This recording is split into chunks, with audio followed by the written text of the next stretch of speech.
Well, all right, everyone. Today I have one of my favorite guests on the show again. He's Mr. Deming to me, Lee Deming to others. He was my civics teacher in high school, and arguably the reason I am who I am today politically. He introduced me to Ron Paul, Tom Woods, and the whole Liberty community. So it's always a pleasure to have him on. For anyone who wants to listen to the introductory episode that I had with him, where we kind of go through the background, talk about libertarianism, nullification, and how we met, and education, the class that he taught.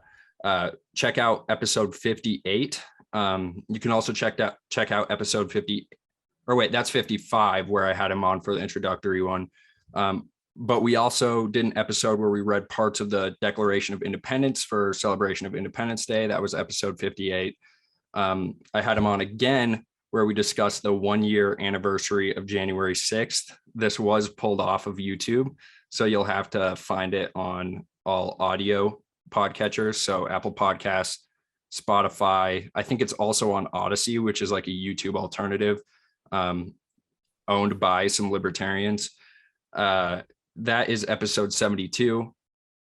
And then episode 73, we read through the Supreme Court case that struck down the OSHA vaccine mandate.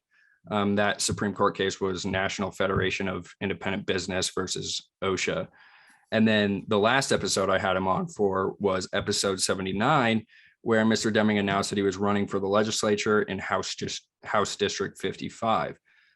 This episode is episode 85. And like I said, it's always great to have you on. How's it going, Mr. Deming? I'm doing good, Lee. I'm sorry, as you were talking, I thought all kinds of stuff I wanted to talk about, so I've been writing it down here. Okay. Yeah, no problem. We'll get to it. There's a lot. In fact, something I almost texted you about this morning that I just learned the name for, and it's probably something we should talk about when we get a chance. So yeah, it's going pretty well, Liam. What's happened is that I dropped everything when I started campaigning, and literally everything. I was just campaigning, not 24/7, but it seemed like it. And then, so lately I've been trying to catch up and going to a few meetings here and there. Not as many meetings as I probably should be going to, but some meetings where the Republicans in Montana in the legislature are setting up kind of goals for the upcoming session. And I last week I attended 2 of those meetings, and one was in person and one was on Zoom, and they were interestingly different meetings. So there's a divide in the Republican Party in Montana, and there are some that are trying to push one agenda and another pushing a different agenda. They're not entirely different, but they are different enough to notice. So is there any interesting? Yeah. Is there any underlying theme that you can characterize each agenda as? Is one focused on one thing and the other agenda focused on others, or how would you characterize them? Yeah, that's exactly what it is. So I think one group is more cautious and one group isn't. Okay. And so I'm kind of in the camp of less caution. I think you strike while the iron is hot. I agree. And I agree. And if I know anything about the legislature and the makeup of it, it seems that the less cautious group has more power right now. I know the last legislative session, they were able to override one of the governor's vetoes, if we're talking about the same group. So I also agree. And I hope, and what I've been feeling is that when you are in the legislature, you'll be a little less passive than I think the establishment might want you to be. And I think that's a very good thing. But before we get into all of that, I figured I would just bring everyone back to where we left off in the last episode I had you on for. When I last talked to you on here, you had just announced you were running for office, I think only a few days before. And now here we are a few months later, and it really, to me, it feels like it was only a couple of weeks ago, because the entire semester just went by so quick. But for you, I know it was a lot of hours of just campaigning, knocking doors, both you and your wife, and this has just been a crazy experience for you. So I just wanted to first congratulate you and then ask you how campaigning was and some of the stories that you gained from that experience. I went to your celebration party that you had, and there were a few stories that you shared. So I wonder if you can just share some of those stories and some of the insights you gained from campaigning. Yeah, sure. So it was a long slog. I'll be honest with you. I knew that candidates went out and campaigned, obviously, and I knew they went door to door. I have a few of them come out here, but the idea is to cover in person as many areas as you can. And since this is a primary election among Republicans, what you are supposed to do, instead of going to every house, because Democrats are obviously going to probably vote in the Democratic primary. In Montana, we have closed primaries, open primaries, private choice. So you can go in and vote in a primary, but in private, you have to pick one or the other political party. And so I targeted hard Republicans, and then weak Republicans, and then swing voters. But we did all kinds of flyers. I shouldn't say all kinds. I think we put out 4 flyers, mailers, I guess they call them. And we also put a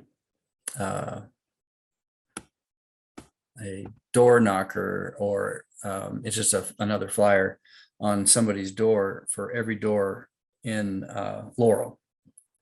And then throughout the campaign, I was spending afternoons and evenings, most afternoons and evenings, knocking on doors and talking to people directly. And if they would take a flyer or a brochure from me, I would give that to them and then have sometimes a conversation. So those were the most fun part of the whole thing, having conversations with people I haven't seen literally in over 30 years, and or catching up with former students or parents of former students that I would probably have never otherwise seen or had an occasion to visit. And that was enlightening, but it was also gratifying. You can talk to a former student you hadn't seen literally. One of the first doors I knocked on, a student who I didn't recognize, but who is in my first class here in Laurel, like 1986. And we had a nice conversation and caught up how he's doing. I don't know if he voted for me or not. It didn't matter because we got a chance to visit. And so that was really a good, really good thing. So one of the stories I told, there's a couple things you're not supposed to do while you're out on the doors. And of course, I didn't know this. I'm brand new at this. Even though I've taught the theory of government for a long time, the door-to-door, day-to-day kind of stuff, I didn't know. So anyway, you're not supposed to go to anybody's house. So the second house whose door I knocked at and somebody came to the door, Phil asked me in. I said, well, okay. Well, he started making coffee. so I've got all of First Avenue and to do, and you can do about 15 doors an hour if you don't go into anybody's house. Anyway, I started making coffee, and there I was. I had a nice conversation with the guy, and he was very supportive of the kinds of things I was talking about. But I put the coffee cup down and excused myself. I said, man, I got to go. I got stuff to do. And anyway, so that was kind of that was kind of a fun thing. And then another one of my favorite stories, the whole campaign, I was up in a neighborhood outside of town, subdivision, and like I said, I was targeting hard Republicans, and I just left a house, and there was 2 people, husband and wife, I assumed, outside of their house in their driveway, and they looked like they were out doing yard work, and they weren't on my list, but they were out there. I figured I'd talk to them, so I walked over there, and as I got closer, I could hear that they were kind of chewing each other out, and before I could turn around and leave, the guy says to me, he says, well, we've already interrupted us. You might as well state your piece. And I said, well, I'm okay. Look, I I'm a candidate for office. And he said, well, come on in here. And so they were arguing over paint colors in their house. So I said to them, well, I only have a short spiel and I had this brochure. Would you take this flyer from me? And so the gal says to me, so which color do you think? So I'm standing there in these people's driveway with a paint chip in my hand and looking over here at the fence, and it's matching. I says, well, I think that's a great color to go with the house. And she goes to her husband, see, I told so I don't know if I got 1 or 2 votes or no votes there, but they're standing out in the middle of somebody's yard holding a paint chip up and giving them advice on their house paint. One other story. Can you manage one more? Yeah, go ahead. So, like I said, I talked to former students and parents of former students all over town and outside of town as well. So another subdivision, I had a list of addresses of hard Republicans and the names, and I'd recognize the name, and it's somebody that I had gotten, not necessarily gotten along with years ago. And in fact, we had kind of a row over it. And I figured he was permanently mad at me. So I thought, well, I'll go see. So I walk up there, knocked on the door, and remember, we had been on the outs. I mean, pretty angry separation, even though we'd been reasonably close before that, 30 years ago. And so it was almost a relief. It looked like to me on the man's face that he had a chance to visit, and we reconciled there in the door. And so that was very powerful for me.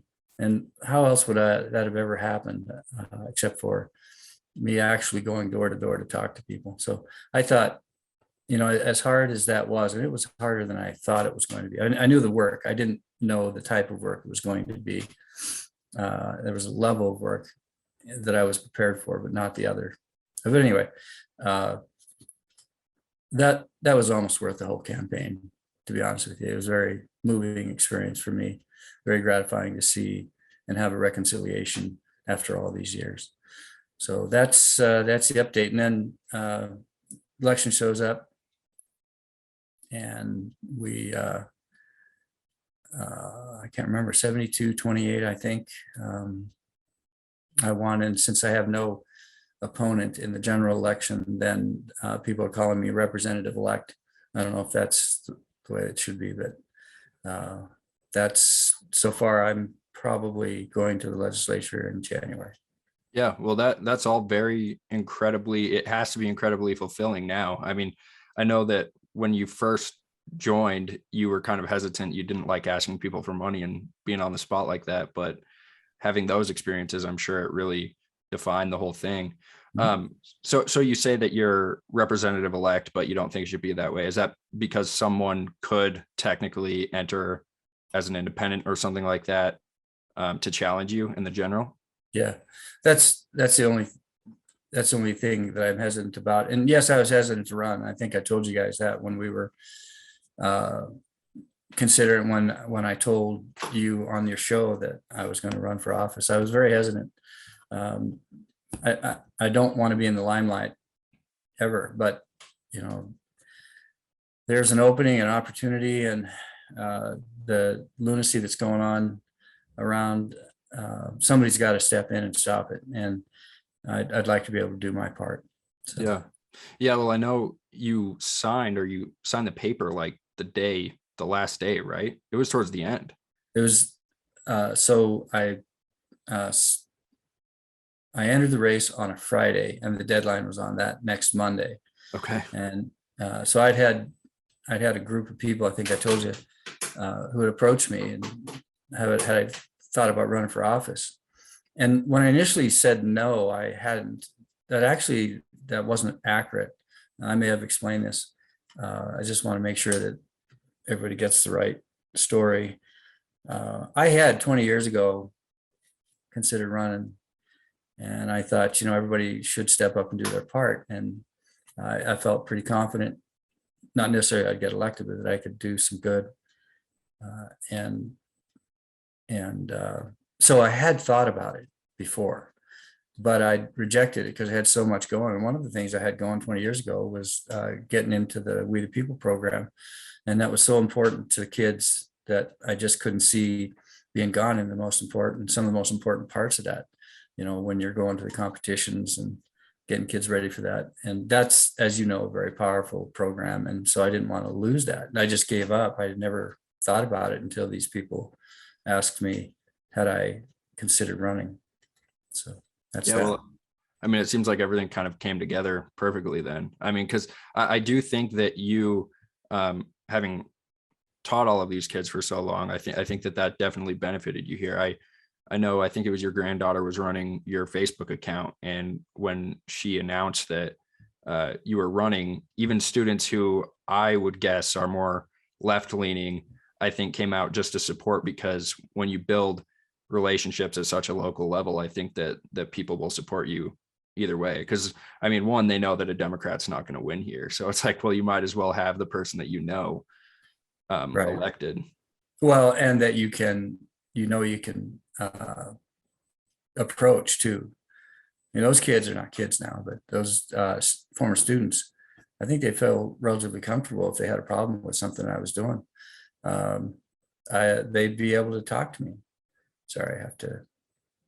Yeah, go ahead. Yeah. So anyway, I welcome that. Even the ones that don't think I'm sufficiently woke enough or whatever. Yeah, well, I mean, just on an aside really quick, did you have anything like that when you were teaching? Did anyone ever confront you? Oh, absolutely. Yeah. Interestingly enough, more so in the regular civics classes and the honors classes. I mean, the way I did stuff, I had a portrait of Lincoln there in the classroom, and underneath it I wrote "worst president ever." And I kind of think he isn't, although he's pretty close. And finally a kid challenged me, and he said, "Mr. Deming, that blanks me off." And I said, "Good, let's talk about that." So we spent a good class period and part of the next day talking about Lincoln and why I consider him to be one of the worst. And that was a very productive day. So people did challenge me.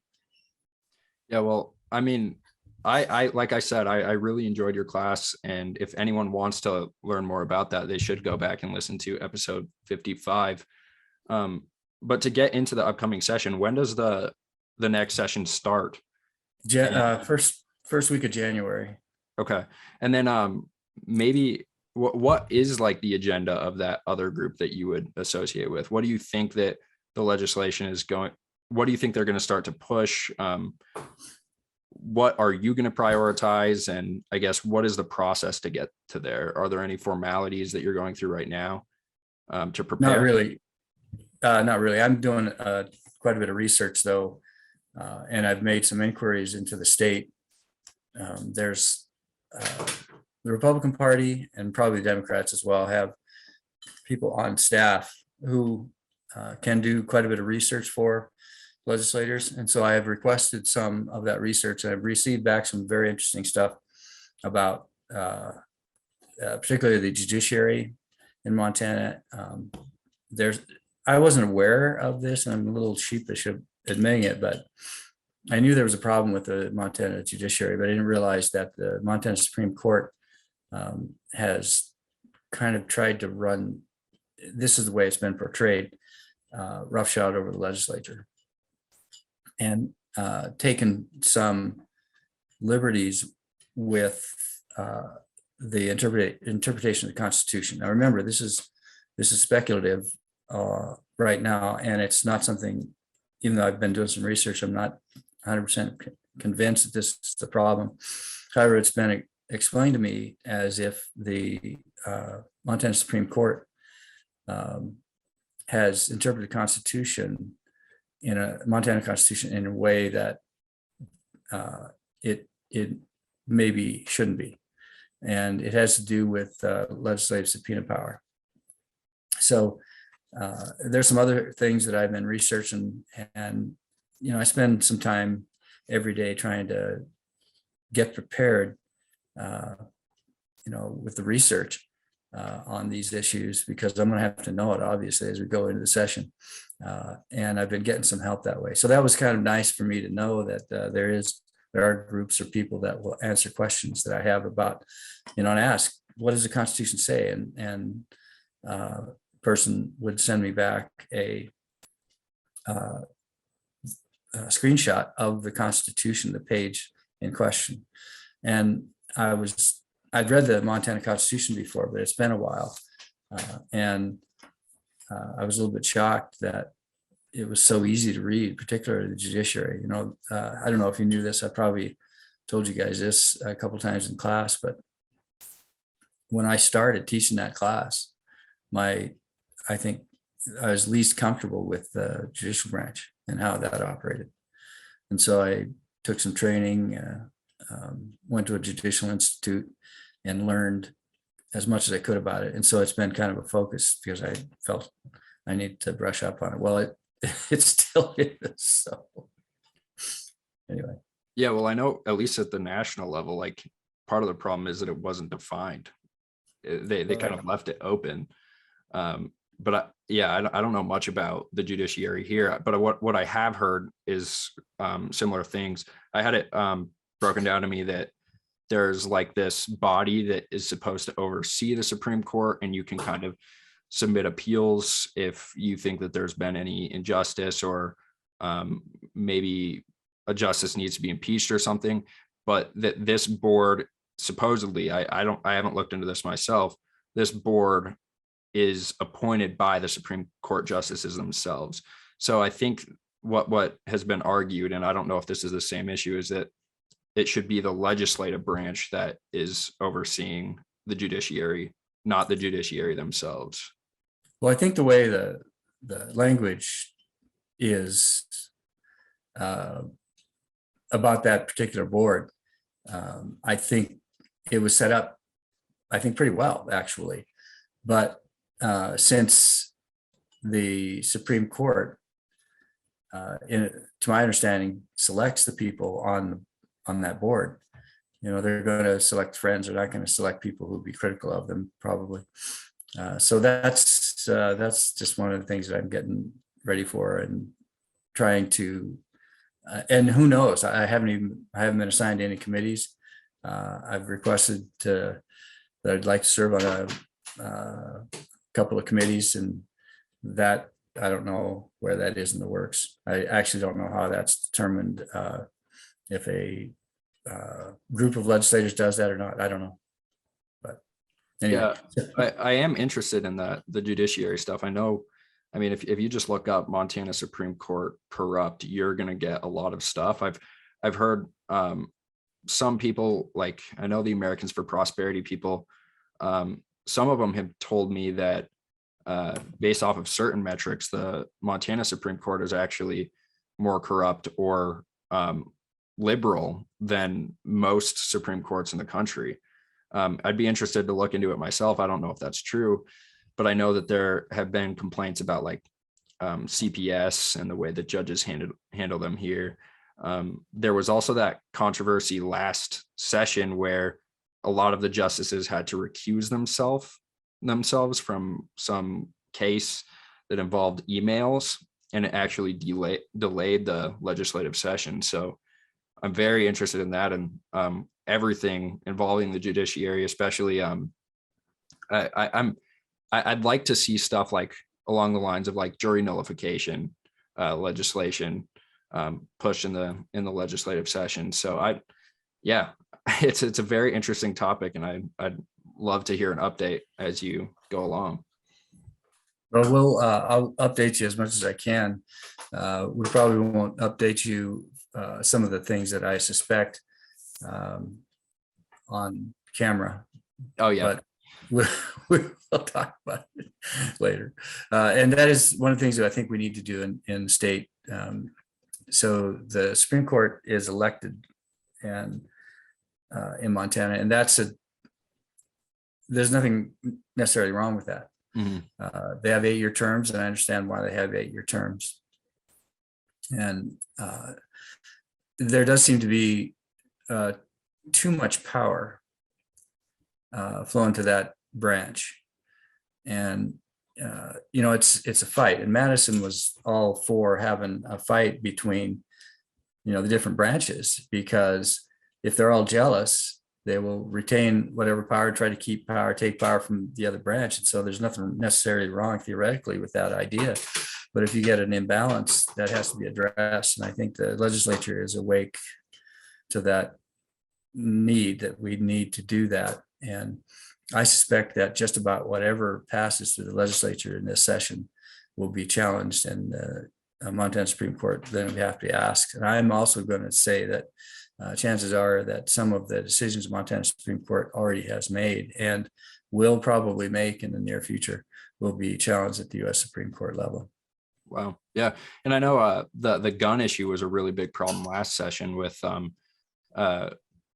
carrying on universities, that they seem to have jurisdiction over the universities, or some board does. And the Supreme Court ruled that the legislative, because there was legislation that passed last session that allowed carrying on campus, and the Supreme Court said that the legislature didn't have authority to pass that or to decide for the universities. Right. The Board of Regents is That's the right. governing body there. And yeah, the Supreme Court, to my understanding, said that that's the proper spot for it. Well, okay, so the Board of Regents, what other rights does the Board of Regents get to take away from adults in this country besides the right to keep and bear arms, the right of self-defense? And there was a serious problem. I don't want to say that there are a number of incidents, but there were certainly, the press was indicating that there was a number of problems on college campuses in Montana, in particular, as I remember, at the University of Montana, with rapes. And so women can't defend themselves. I suppose they can carry pepper spray, and I would recommend that first, to be honest with you. But to choose your weapon of self-defense, I don't know, seems like that would solve a lot of problems. Yeah, I actually met a few women this last semester while I was going to UM who they couldn't carry, but they kept it in their car or at the police department because, I mean, their family had told them that they should carry and defend themselves because of UM's problem. I mean, like the fact that a book called Missoula was written about UM and their whole problem, I mean, that's perfect reason to allow people to carry there. But a selfish thing that I've been kind of thinking about with the Supreme Court that I've been looking into is, I'm trying to go to law school, or at least I think that I am. I go back and forth on it, but as many people know, I'm taking a gap year now, and I'm planning on applying next fall. Something that I think is a little crazy is the accommodation process with like universities, how certain, or accreditation process with certain universities. So the bar that actually approves which universities you get your degree from, and then gives the stamp of approval whether or not you can be an attorney in the state, is appointed by the Supreme Court, or is a creation of the Montana Supreme Court. So to me, I don't really know how to explain this, but to me, it seems like this weird conflict of interest where you have like the body, the Supreme Court, that kind of is the final say in the state on all things legal, defining what is the perfect character for their attorneys that come to defend certain cases. And to me, I wonder if there could be like another bar that is set up, or legislation that is passed to like allow competition and allow different boards to approve different attorneys with different philosophies, like legal philosophies. Like, why do they all have to go through these two bar approved universities in order to practice in the state? So that's something that I've been focusing on and looking into with the Montana Supreme Court. To me, that just seems like a conflict of interest right there. Well, it does. It does seem like it. Competition, I think, would be a good thing Yeah. For everybody, but particularly the students. So you get a chance to choose between a couple of different accredited law schools. Then you'd want to go to the best one, right? Yeah, exactly. Yeah. So I think the regulatory process in just about every instance is, I think it can be counterproductive. I think that philosophy can go across all kinds of areas too. It's just not law schools or anything. So regulations, keeping people out of getting into a business because of some kind of regulation, because there's, we already have enough, whatever you want to call it, hairdressers or anything like that. We got plenty. We need to be board certified. Well, I don't know that that's necessarily that good of an idea. And I do Go ahead. I do think the legislature could be convinced on that, because they got rid of certificate of need laws last session. So certificate of need, what that requires is if you want to start like a hospital in the state, you have to go to this board, or I think it's in the county. You have to go to a county board and actually ask all of the hospitals that are currently established in that county whether or not there's a need. So you have to go to your competitors and say, hey, do you think there's any need for more hospitals in the county? And what do you think they're going to say? So yeah, I think that principle can be applied to more things. And I think the neglected one is universities and their accredited institutions. But yeah, that was just something that I've been focusing on, but I'm interested, what are your priorities going to be? I know that last time we talked, you mentioned the 3 issues that you were going to run on, but are there any more, as you've campaigned, are there any more concrete things that you're thinking of, any legislation that you want to introduce? And yeah, what are your immediate things that come to mind? So I think one of the things I've written down here that I'd like to talk about if we have time, and we should make time if we don't have it, the Roe v. Wade. And that's the right to life is the biggest issue that I have, really. And it should be the biggest issue anybody has, the defense of innocent life. I don't think there's any question that is one of my priorities. And so I've heard over and over again that there is no appetite in Montana for a ban. Well, we'll see. So do you know, is there anyone else talking about it, or do you think you'll be the only? Oh, no, there's the convention, GOP convention just ended, which I did not attend, by the way. And they passed a plank in a platform that called for a ban without exception. And so that's something that I would support. Although there's a question as to whether or not the physical health of the mother needs to be an exception. And I think it does. It's apparently statistically so rare that you have to choose one or the other, that it's almost a moot point, but the almost concerns me. So that's what I want to do. I want a total ban if I can do it, and help get that passed. Yeah, so that's one of the main things. Yeah, to me on that issue, if you don't have the exception for the women's health, I think what you run the risk of is the doctor being put in a very interesting legal position, because in those times, I think that there are standards, and I think the doctors typically, what they will do if the woman's life is at risk, they will save the woman instead of the baby. And right. if it's illegal for them to do that, then there becomes some really, I think, terrible legal questions, but they are so rare that I think that exception is a really good one. Right. Well, and I think it may be necessary but here's the counter argument. And this is something that everybody's going to have to come to terms with. The kind of argument is this, that, so what constitutes the health of the mother? Is it physical health? Is it mental health? You know, gosh, I'm going to be stressed about having this baby, so I need an abortion. And so I think you have to be very careful of the language in that to make sure that health of the mother is absolutely necessary physical health. And so that I'm going to pay close attention to that part of it. So anyway, that's my number one issue. I'm going to be a pro-life guy right to the bitter end, and we'll see if there's an appetite for a total ban in Montana. Yeah, I know. I think the other hurdle in Montana is that privacy is protected in the state. Have you listened to any conversations about that and how legislators will get around that?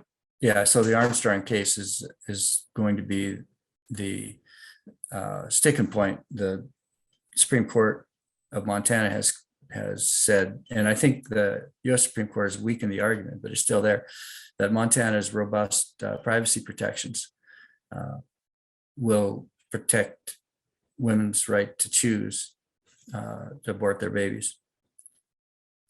And there's a couple things there. First is, okay, clearly I am in favor of the right to privacy. There's no question about that, but whose privacy?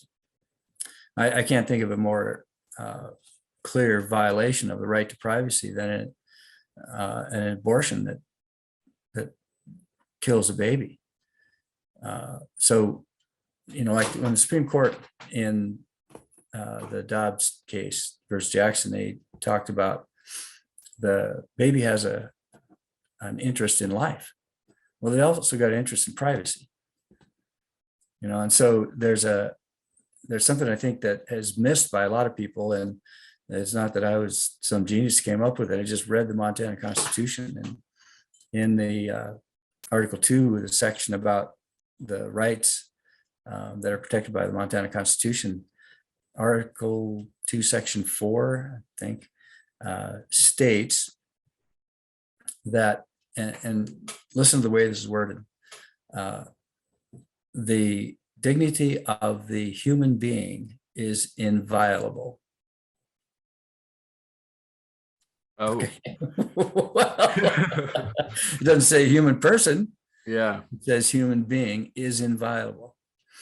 Now, if you're going to interpret the Constitution to give the right to privacy to women seeking to kill their babies, I think you have to look at the Constitution, the entire document, and say, well, human being, right, the inviolable. And then it goes on to talk about persons, and it's kind of a privacy section as well. However, that's how it starts in that Article 2, Section 4. And I think that's right, but I could be wrong on the numbers. I was never very good at numbers. Yeah, I think you made a good point that, or you hinted at it. There's even in Roe and Casey, I think where their argument kind of started to collapse is that it did acknowledge many liberty interests, and what the court was in the business of doing is balancing those liberty interests, and they ended up preferring the right to privacy in Roe and Casey.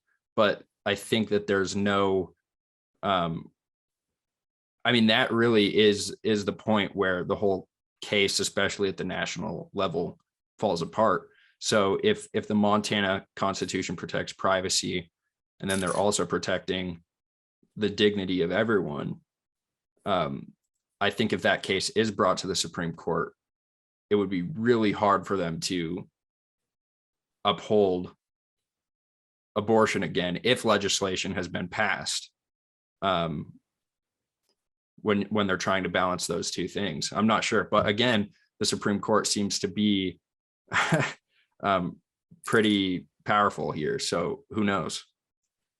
Yeah, I think they're gonna.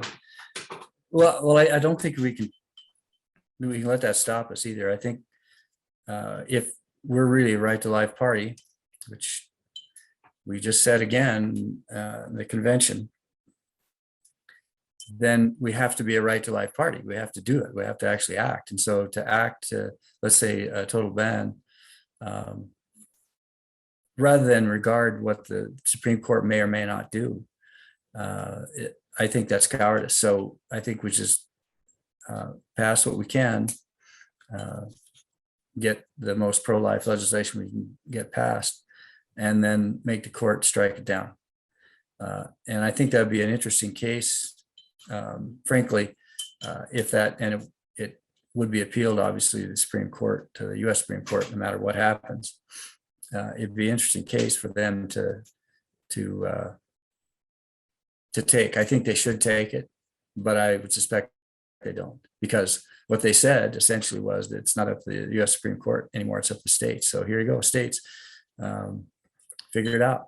And if Montana figures it out by the Montana Supreme Court striking down our pro-life laws, well, then I guess we have to do some other options. We have to figure out a way. At that point, I think it would just be getting new justices on the court. That would be the other avenue. And I know that that's something that is already being looked at. Right. And there's another option too, where the legislature can set up courts. So the legislature can set up a court to deal with only constitutional questions. Oh, wow. And I mean, an amendment too, right? They could change the Constitution, which I know is already being considered because of the Board of Regents issue and many other issues. So, I mean, we might even have a constitutional convention. It's possible that happens because as we've talked about in previous podcasts, Montana adopted the principle that Jefferson talked about, that we actually vote on whether or not we're going to get rid of our Constitution every, is it 20 years? Yeah. Yeah. Yes. Yeah. And that's every generation. So we've talked about this in the past. You have consent. Every generation gets to consent or not to your Constitution. And that was genius, I think. Of course, nobody ever votes for it. We should try to rewrite that. I think we could clarify a lot of things in the Constitution. Yeah, because I mean, that's especially if we talk about Spooner, which we've talked about on previous podcasts, that's a very soft form of consent. You know, it's the fact that you're forced to either stick with a Constitution or vote to renew one, and then it's based off of majoritarianism, and yeah, it's all weird. But I am curious, we already got into one of the arguments that people bring up, pro-choice people bring up, that pro-life people aren't really concerned with the life of the woman and her life being at risk. Maybe let's talk about more of that and some of the other concerns that are brought up. I know people bring up like contraception. What a bill, do you think that the bill would have to be defined in such a way that it protects contraception? Yeah, but what do you think about that, and just other types of birth control? And yeah, I don't think it has to. I think they have to be separate issues, even though they're clearly linked. I think for the legislature to deal with that, and I have my own ideas about contraception, but it's really kind of up to an individual in that case. Once the baby's been conceived, then you've got another liberty interest in that baby. The baby has the same liberty interest as the mom, or the dad for that matter, right? And so I think the contraception issue is different, and it has to be handled in a different way. Yeah, that is interesting that you bring it up, and this is kind of where the libertarian principle, I think, enters the conversation. I think a lot of people say that people who are pro-life are abandoning their libertarian principles here, but I think we acknowledge that there are two liberty interests, and then what you just described with the contraceptive argument is one might consistently hold that contraceptives are immoral things, but this is actually something that is within your liberty interest because there isn't someone else's liberty interest involved. Right. Now, I think you could make a libertarian argument actually for banning contraception, but I just don't think I don't think it flies. Yeah. But I do think that once you have a person and a human being, then they, and this is where I think a lot of left libertarians or libertarians that are not quite libertarians go wrong. That's a person. It says, and if you say it's not a person in there, you're denying science. We got to follow the science. So that liberty interest resides in that baby just as much as mom and dad. There's just no question about it. And speaking of libertarianism, what's the main principle of libertarianism? What's the number one thing? Well, it's SNAP. So the non-aggression principle, I can't think of a clearer example of violation of the NAP than abortion. So libertarians who don't think that got it absolutely wrong. And I think that where they come to it is it's the my body, my choice argument. They think that there's some liberty there. But I think actually Dave Smith has a really unique argument here that I haven't heard before. And it's that even pro-choicers acknowledge that it isn't their body, their choice, because if there's any point at which you say that abortion is not allowed, if it's, for instance, the third trimester, then you acknowledge at some point it isn't your body and your choice. So the question then just becomes, where at in this process are you deciding that it's no longer your choice and no longer your body involved? So he thinks the whole argument actually collapsed there, because why is it that all of a sudden at 15 weeks, it's your body, your choice? And that's not even the argument that is made. The argument that is made is privacy. It has nothing to do with your bodily autonomy. It's about your, dealings with a doctor. So he says, well, the only point that isn't arbitrary is conception. Right. Or all the way at the end.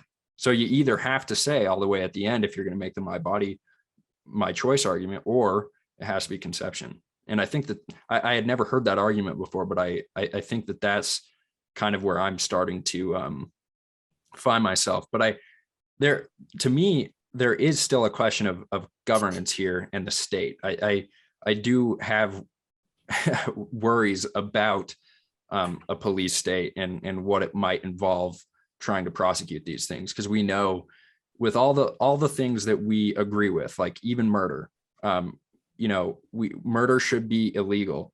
However, we also know that a lot of innocent people are prosecuted for murder.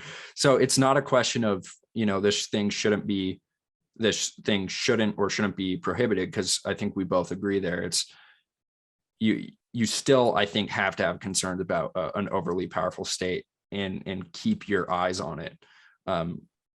Even in cases of murder, just be watchful, because this is a runaway body.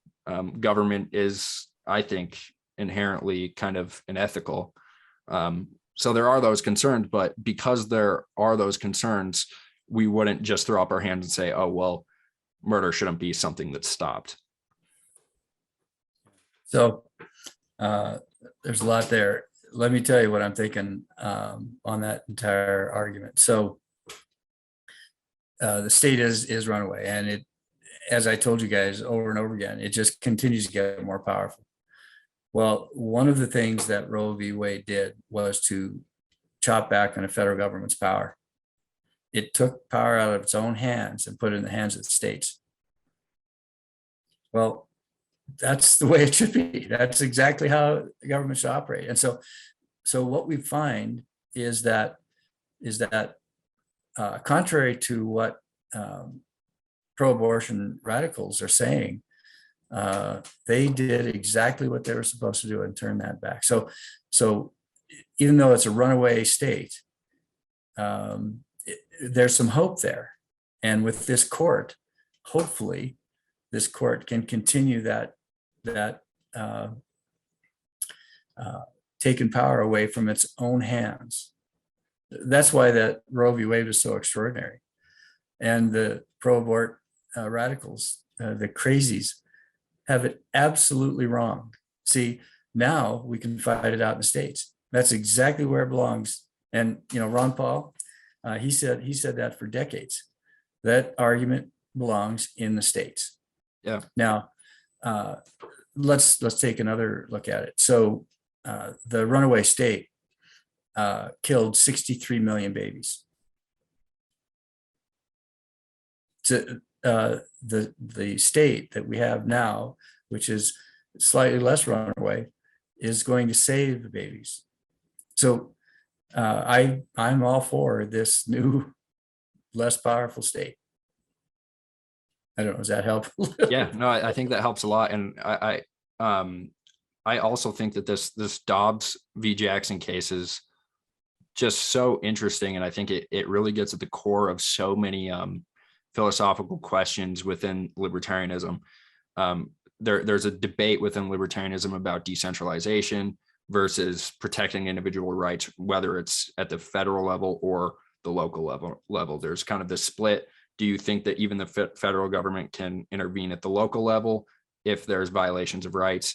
And then there's also the camp that just says we should decentralize. And it's a very controversial debate that I see both sides to.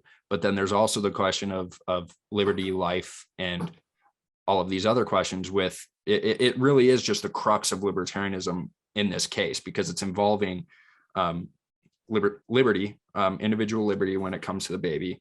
It's involving state power and decentralization.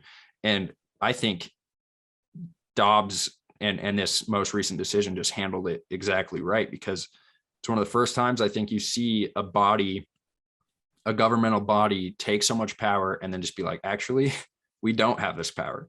Which to me, at any time a governmental body of any sort says that, I think I have to celebrate that.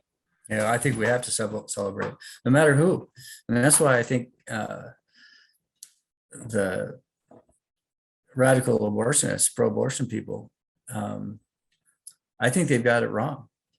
I really do. Okay, it was legal in all 50 states, and they've lost that ability to kill their kids. Okay, that's, I guess that's a loss of liberty. But whose liberty are we really talking about? What we did is, what the Supreme Court did is it gave life back to potentially 63 million babies that may have been aborted over the next 50 years. No wonder. I mean, you and I celebrate that because we're for that. But even pro-abort people should say, well, look, you've told us you want it to be safe, available, safe, and rare. We've heard that for decades. Well, it's going to be just those things in states that are going to continue to allow it. Now, I think it's reprehensible. I really do. Don't get me wrong. I think it's the greatest moral evil this country's ever participated in. But pro-abort people need to wake up. Yeah. Well, I thought it was funny after Dobbs v. Jackson, there were so many people protesting in the streets, and they were in the states that abortion would continue to be legal in. Mm-hmm. And I think that this just goes to show the absolute dishonesty and kind of, how would you say it, negligence of the media to actually have it be that some people think that after Roe v. Wade, what happened was that abortion was prohibited in all 50 states. Because I heard that some people were saying they took away the right to abortion. And technically, if you look at the language of the case, right, what they said is there is no constitutional right to abortion, but that isn't removing the right. It's saying that we, as the Supreme Court, recognize no right. It is up to you, the people, the legislature, or the states to decide that.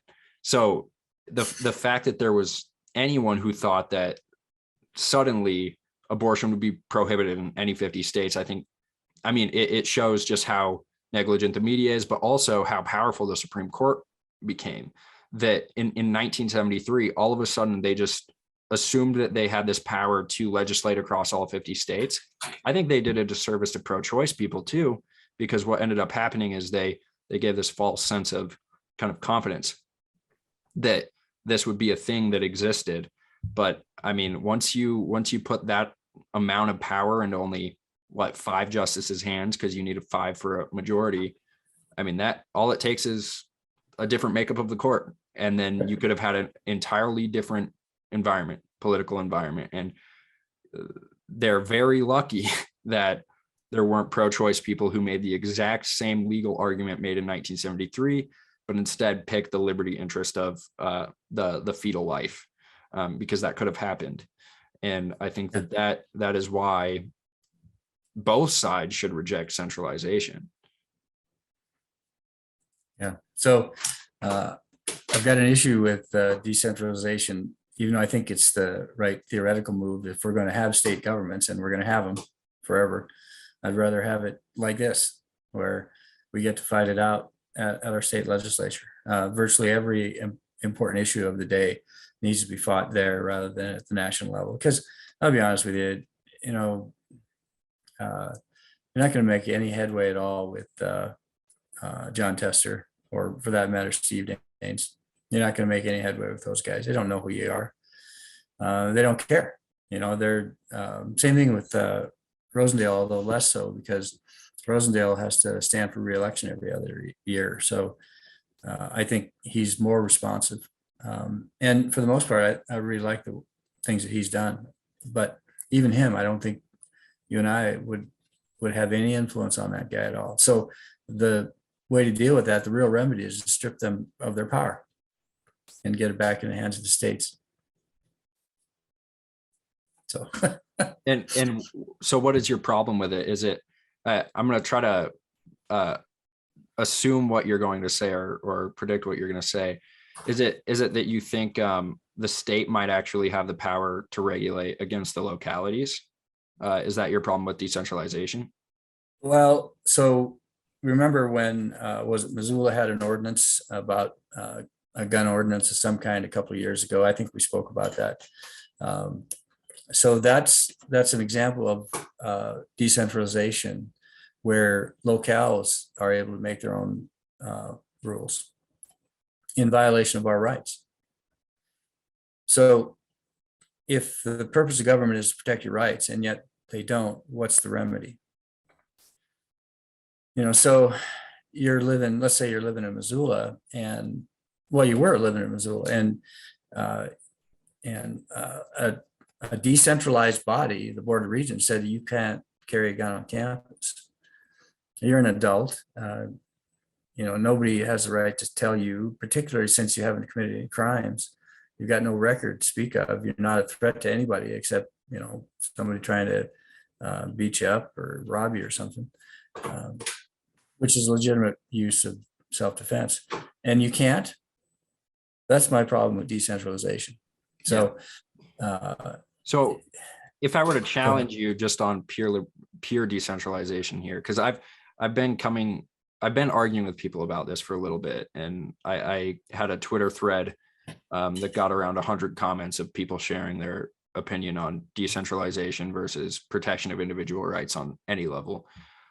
With the Board of Regents case, I think the reason I would be able to argue that they should be able to defend my right on campuses, the reason the state would be able to do that is because the Board of Regents is a creation of the state at the first place, so it's kind of on the same level, and therefore the universities are too. So the state would be able to and should change the policies at the state level. Where I start to kind of worry, and I really don't know where I stand on this, is when the Missoula County themselves say that there is an ordinance, we don't want guns here, and then the state government tries to interfere. I see arguments both ways. To me, it's like my most preferred vision of how politics and governance works is there are communities that are private communities, like something similar to HOAs, where they all have their own policies.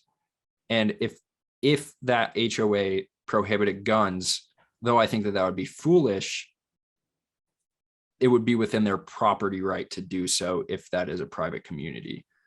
The closest thing that looks like that is a city or a county. It's not, because it is a government, but it is closer, I think, to what I want than a state government. So that's kind of where I struggle with this whole local state thing, because I know that the same thing happened with the vaccine policies and the mask policies. And I was in Missoula. So if Missoula did have a policy that required me to vaccine, would have had to do so. But maybe this is just because I'm way too philosophical and I need to abandon these principles when it comes to real life. I think that I would say that Missoula has the right to do that, but I think then I would also have the ability to nullify it and ignore it on an individual level and potentially even lie and say that I am vaccinated when I'm not. I don't know. Yeah. So the way I look at it is that the difference between HOA and Missoula is that HOA is presumably voluntary. Right. And, you can say that living in Missoula, going to the University of Montana is voluntary as well. So just don't go to college. Well, okay. The HOA is not really a government, although it carries out some government functions. And government's main job is to protect your rights. Well, if you want to go into HOA and get rid of all your rights, which by the way, you give up some rights when you go into an HOA, and you have an option. So going in, you sign a document. I'm going to abide by these rules. I don't want any guns in here. Okay, that's a voluntary arrangement between you and the HOA. Since we don't ask for consent anymore in Missoula County or anywhere else, you're being imposed upon by that government, and they're taking your rights away, and it's being done involuntarily. Yeah, especially when you consider what we talked about earlier, where is kind of captured. It's a creation of this body that has accredited this single school, and there's no option for you to start another school and associate with a different school. Yeah, I see the argument. It's just it's a very tough stuff. I have this same argument online in the Tom Woods group. Have you spent any time in there? Yeah, I look at it frequently. So there's a guy there that I ask him questions because he's a rights guy and libertarian, but he's not really as philosophical as a lot of those guys are. And we talk back and forth while I ask him questions about, this scenario, that scenario. And he's of the opinion that only the states can protect our rights, that the federal government is going to continually take our rights away. And he's right. They've got too much power. That's why the court case that we just heard was so astonishing, really. Let's get rid of some power. We don't need this power. That's, I think, almost unprecedented. Anyway, so we had these arguments about that. And like I said earlier in the podcast, if we're going to have states, they have to be responsive to the people, and their job is to protect our rights. And when they don't, we have to stop it. And again, the easiest place, and I think he's right on this too, the easiest place to do that is in state governments. It is absolutely. You can't do it to the national government. And Missoula County, you're not going to make any headway in the county commissioners probably there, although it's going to be easier to do. You're going to have more access to them, and so you can go make like a local school board. That's another instance where people can make a difference just by showing up to the school board meetings if they think something's nefarious going on. So yeah, I don't think you abandon your philosophy. I think or your principles, the libertarian principles, I think you maintain them, but you have to, I think, continue with the reality. When we become a libertarian utopia, then everybody gets to decide what they want in their voluntary communities, and sooner the better. But that's not going to happen anytime soon. Yeah, and on the point of the school board, I just wanted to highlight this really quick. The biggest school district in Montana just got rid of the rule that required people to mask up, which is huge news. And I hope that becomes a policy statewide. But on this decentralization thing, that's why the Supreme Court case Bruin was very challenging for me, because I absolutely think that New York should not have these policies. But the question is, does the Supreme Court have any say over the state? And I understand arguments both ways. I think I think really what this comes down to is not a question of fundamental principles, but praxis, like praxeology and strategy. I think what we're arguing is just different strategies to get to the same end, and we're arguing which ones are better to get there. To me, I would say that, like, if Missoula County is violating rights in any way, for how easy it would be to have the state impose, I would just like liberty lovers to enter their school boards at the local level and defend them there. But I do see the other arguments for having the state interfere, especially since the localities, especially in Montana, are creations of the state. I don't know if it should be that way, but because I think it's because we are a territory. Montana was a territory. The state was given the authority by the federal government, and then the state created counties, and then localities. I think that's the way that I've had it explained to me. Well, there's a couple things there, but I think I don't know how to put this. Let's go back to school district 2. Okay, before I forget, when they said the masking, they actually suspended, but they didn't get rid of the ability of the superintendent to unilaterally require masking. I see. That's different, right? So the suspension doesn't mean completely negating that ability in the future should that come back. So that's something to remember about that deal. Although a huge win, we'll take it, obviously. And anybody that still thinks masks work, they're not following the science. So all right, so that's something I wanted to make sure that we talked about, because I followed that fairly closely in that decision. So where were we? I had just mentioned like Bruin and the problem. I was just explaining further what we had been talking about, the differences between decentralization and individual rights, protecting it at every level. Well, states, so the New York situation that the US Supreme Court ruled on, obviously I like the ruling, but again, I would have not liked the ruling otherwise. So the difference is, and this is kind of a big difference, is that the Supreme Court took a look at the Constitution, and clearly in the Constitution, the Second Amendment says this. Okay, whereas the right to privacy is not really in the Constitution. There's no right to an abortion in the Constitution. And you can say the Fourth Amendment guarantees privacy, but I think that's kind of a stretch with regard to abortion. So that's kind of the main legal difference, which I know you understand. But I do think they should have left New York to its own devices there. It should be up to the state governments to determine those kinds of issues. The Second Amendment prohibited the national government from infringing on the right to keep and bear arms. And even though the 14th Amendment says what it says, I'm becoming convinced that the argument is that the Bill of Rights doesn't apply to the states.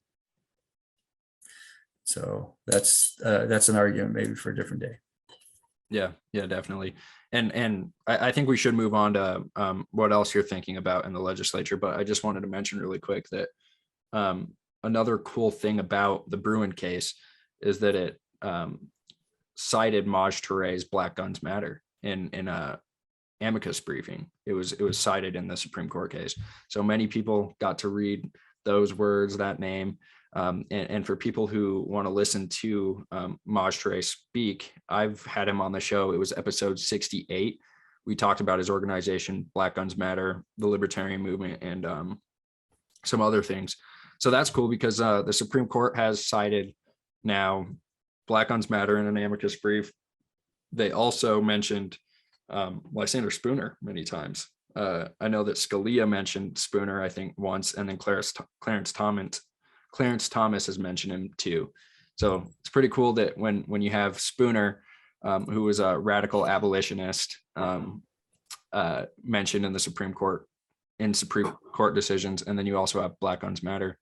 And I think that those cases, all of these cases combined where this has been mentioned, have been big gun cases at the national level. DC Heller, Spooner was mentioned there, and now Bruin, Maj Toure, and Black Guns Matter was cited there.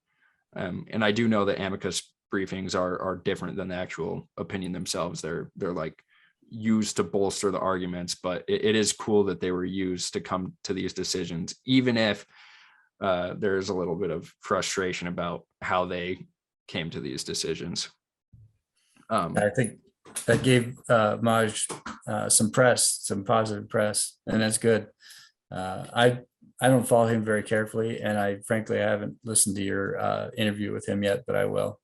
Yeah, it was a really good one, and it's much shorter too. I only had him on for like 20 minutes, but I pushed it to 30. I kept asking, can I keep you on for one more question? And I got to meet him in Reno, which was awesome. But yeah, just to kind of wrap up, I didn't expect to spend so much time on the abortion thing and get into that conversation about decentralization. But is there anything else that you're going to focus on? Are there any other pieces of legislation you're looking into? What else do you want to talk about? Well, one of the things I told the people on the doors, especially, was that one of my main goals is going to be protect Montanans from the federal government, particularly the overreach that I see. And so a couple of things that have been concerning me lately is I do think that the national government has gone stark raving mad with regard to printing money, putting too much money out in circulation, and then prices go up. Oh my gosh, what happened? I don't know. Well, the Federal Reserve has been, frankly, given quite literally the government a blank check. And now in this inflation, we're having to pay for it. Now, I'm not sure how much Montana can do on the local level. I have a couple of ideas about that. And I know some people are working on some things, but that's something that we can't sustain as a nation. And in fact, I think Montana should be pretty sick of picking up some of those bills. On the insanity that's in Ukraine. I got a hold of somebody yesterday asking for the finished draft of the Defend the Guard bill, and the draft isn't finished. I would be happy to support or even sponsor, introduce that legislation into the state. I think that's a good idea, a great idea, and I think Montana needs to do that. Yeah, and I want to connect you to a lot of those people too. I've been reaching out to people behind the scenes, trying to get that bill, and then reach out to the Bring Our Troops Home people, because I think that they would be able to bring a lot of people to testify on that bill and get some support behind it. On the inflation point, because all of this is so interconnected. Like without inflation, you can't fund Ukraine. There's no way that this would ever be able to happen. The government would not be able to do any of the crazy things that we've talked about in our previous episodes, like the OSHA mandate. A lot of these agencies would not exist if they didn't have the power to deficit spend and get a blank check from the Federal Reserve. You and I have talked about a potential bill that could be introduced, something that the Machiavellian in me wants to introduce a bill or see a bill that is called the Oro y Plata bill, gold and silver. because that's Montana's motto. And what it would do is repeal all legal tender laws. And I think that that's one way that you can get around that. And unfortunately, I think it's also another way that you kind of declare war on the Federal Reserve and kind of secede from it. So, I mean, a lot of people have said that seceding from the dollar is one of the reasons that a lot of conflicts have started, like Libya and Gaddafi. There's conspiracies around that. But I think that that's the only way you get around it. I think if you allow competition of money here at the local level, I know other states have started to do this. I think Utah just legalized their gold backs, which are those gold kind of dollars. Yeah, I've looked into them. Yeah. So I think something like that would be incredible. And I think that it would be a huge blow to the federal government for that to happen. But I think it's also the only way that you check this. I think it's the only way that we avoid disaster. Ron Paul has talked about the moral link to inflation and how people, when they continue to get, high credit, that's where you get a lot of high time preference behaviors. You get these people who are highly materialistic. You get people who care about abundance and pleasure rather than focusing on the important things like family. And that's also how you blow up bubbles in the housing market, because people are taking loans when they can't afford them, when we don't have enough savings. So I think it's a very important issue, just when you link inflation to rampant government spending, as well as the moral problems that we have in this country. So I'd love to see something like that. And I know the 10th Amendment Center people have a lot of bills like that we could probably look at. Yeah, I've reached out to those guys a number of times and kind of gave up on them. I haven't heard back. Sent them a couple of messages, well, more than a couple.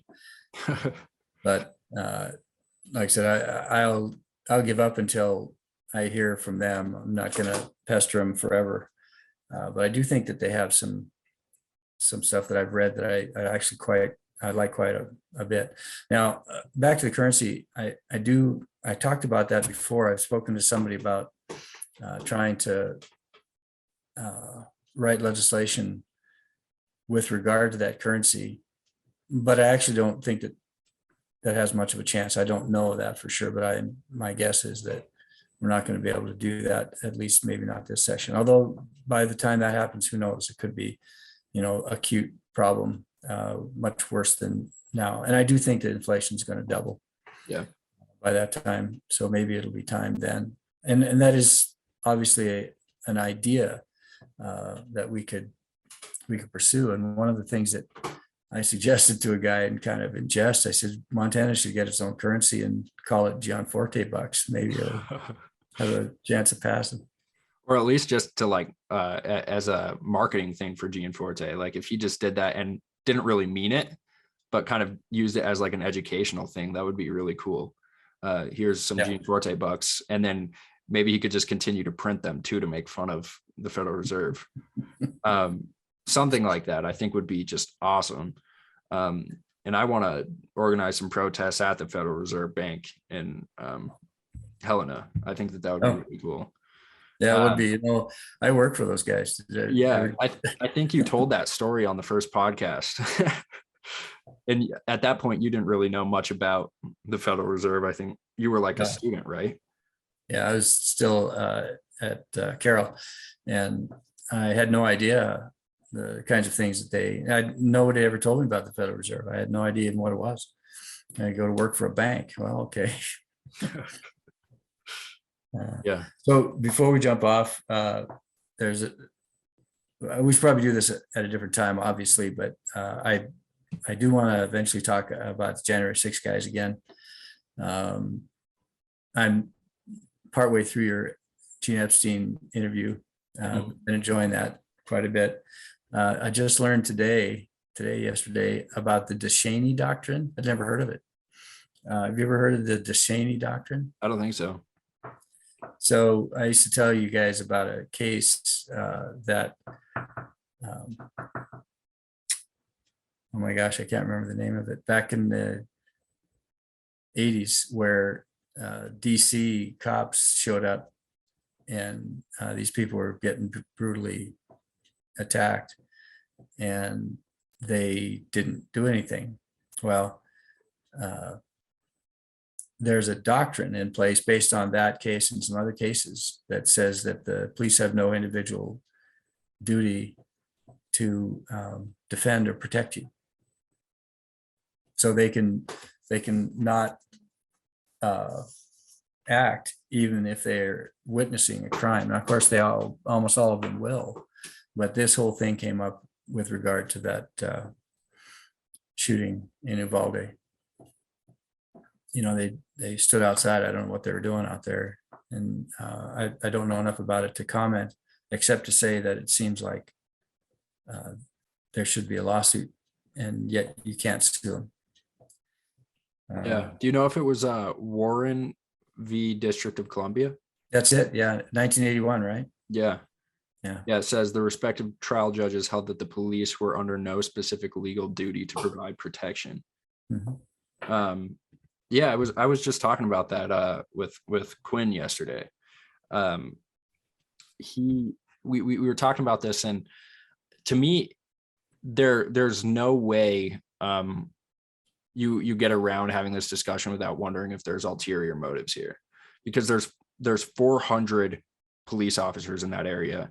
Supposedly the chief didn't know that he was working that day, so he didn't have any access to radios or something like that.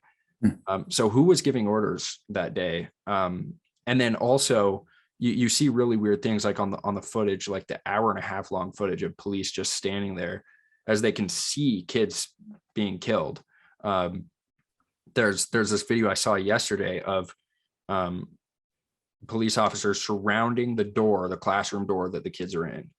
And a cop walks up and he's saying that his wife just texted him that she's been shot, and he's going to go into the room, but the police hold him back and pull him back.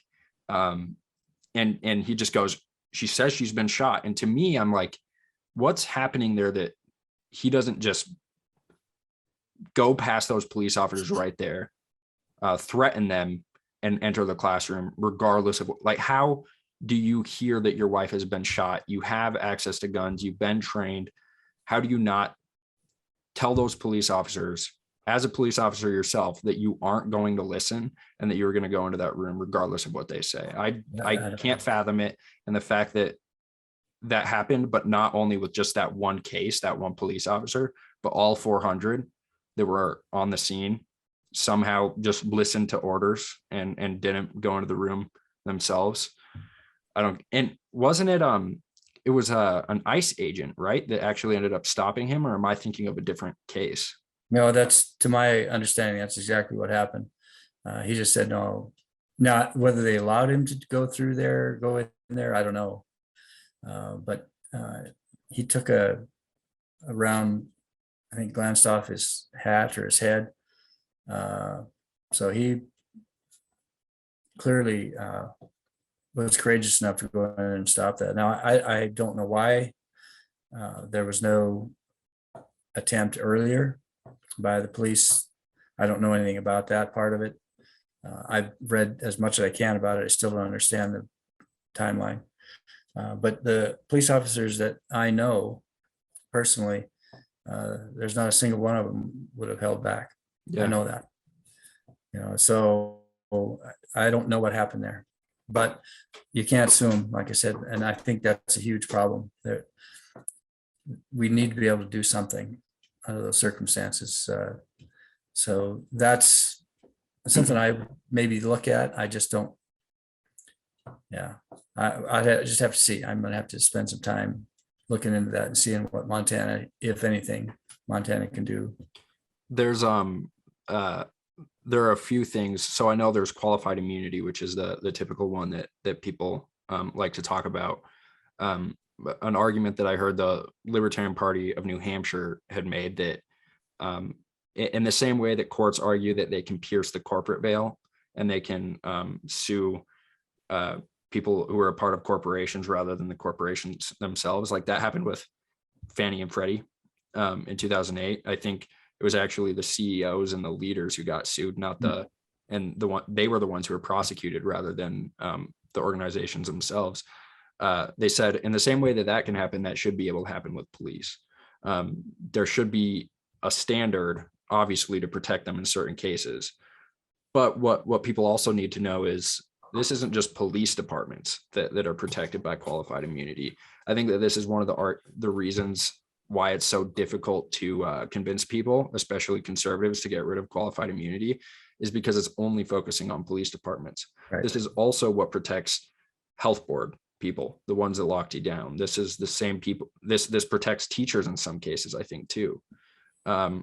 So, I mean, this is about all governmental people and officials. The other thing that I've heard talked about, and I know there's an organization in Montana trying to pursue legislation on this front, and I want to interview the guy. They want to pass legislation for grand juries and allow people to create a grand jury to prosecute governmental officials. I don't know what the exact process would be, but I think you would have to appeal to a judge. Yeah, I would assume what happens is a judge has to approve a grand jury. And then if that happens, then you can prosecute a governmental official.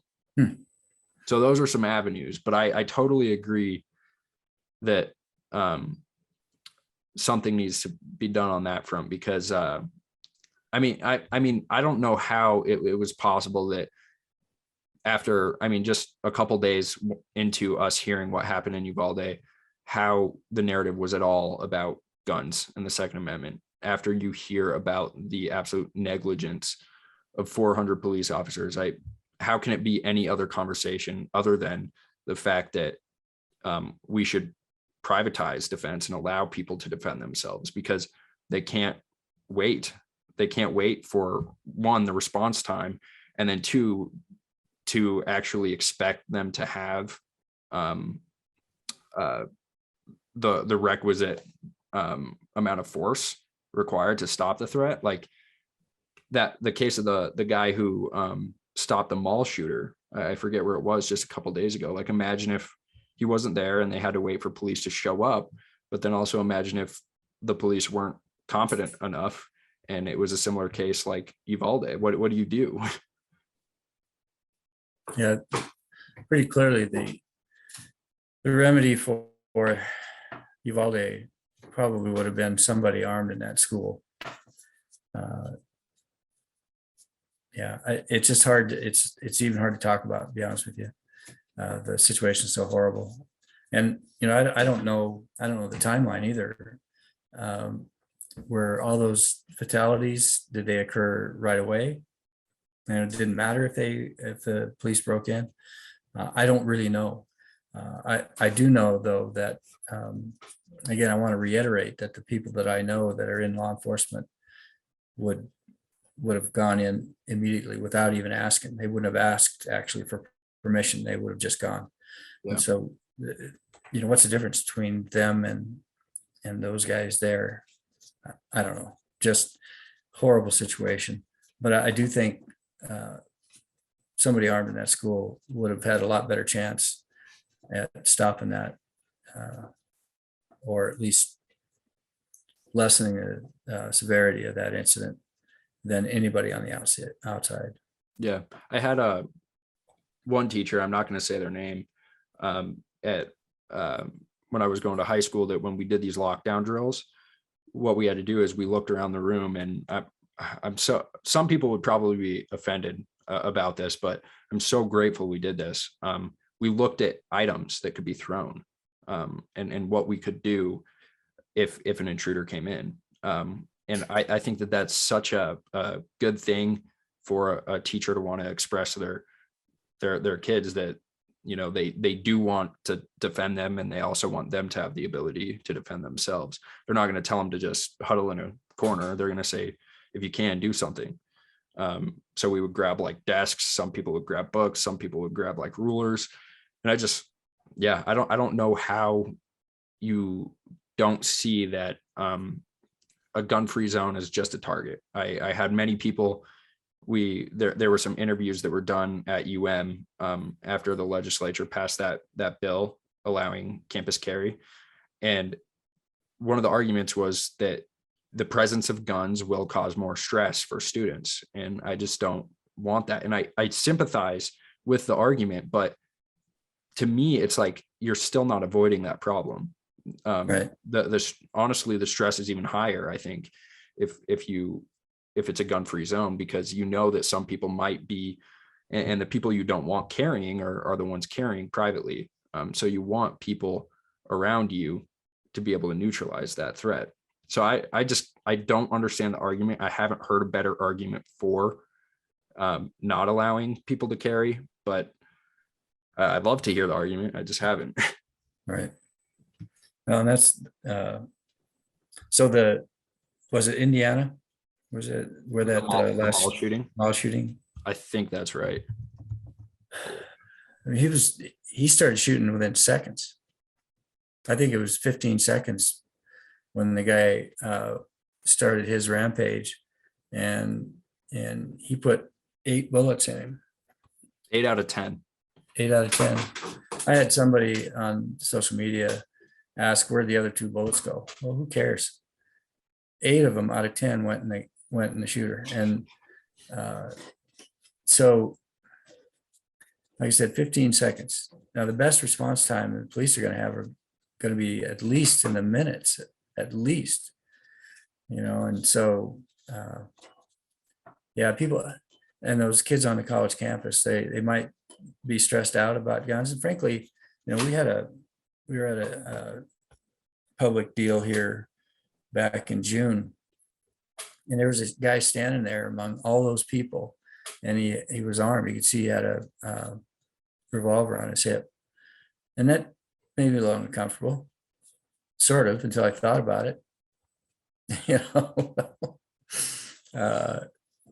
So I think, to me, the rapid response time is going to make all the difference between literally life and death.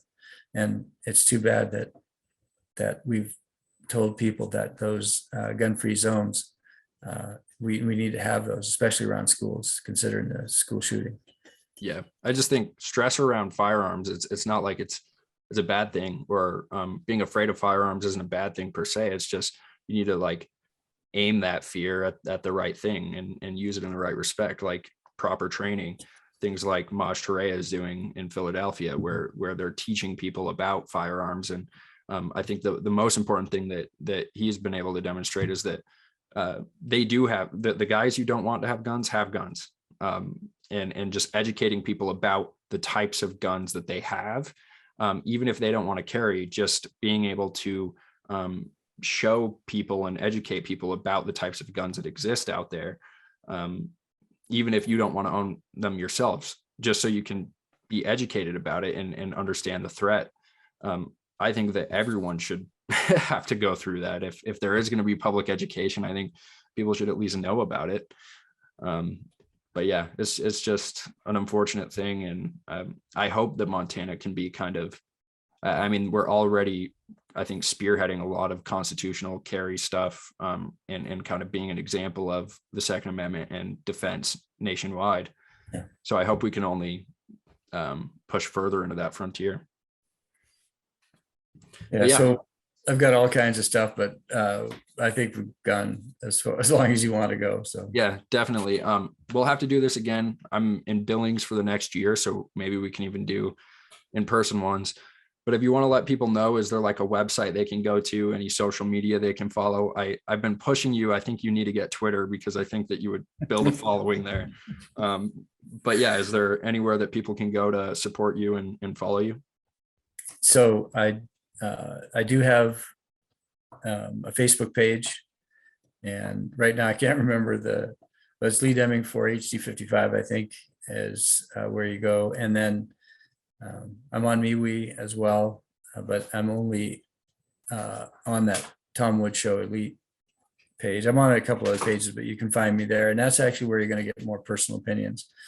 I have a website as well, but the only thing that's on there is a contact form. So If you want to go to leeformontana.com, I think that's the name of it. If you want to contact me, you can. And that's probably the easiest way to contact me if you want to. Awesome. Well, thank you so much for coming on the show. It's always fun, and I'm sure we're going to do many more of these over the next year. I appreciate it, Liam. Thanks for asking me, and we'll be talking to you soon.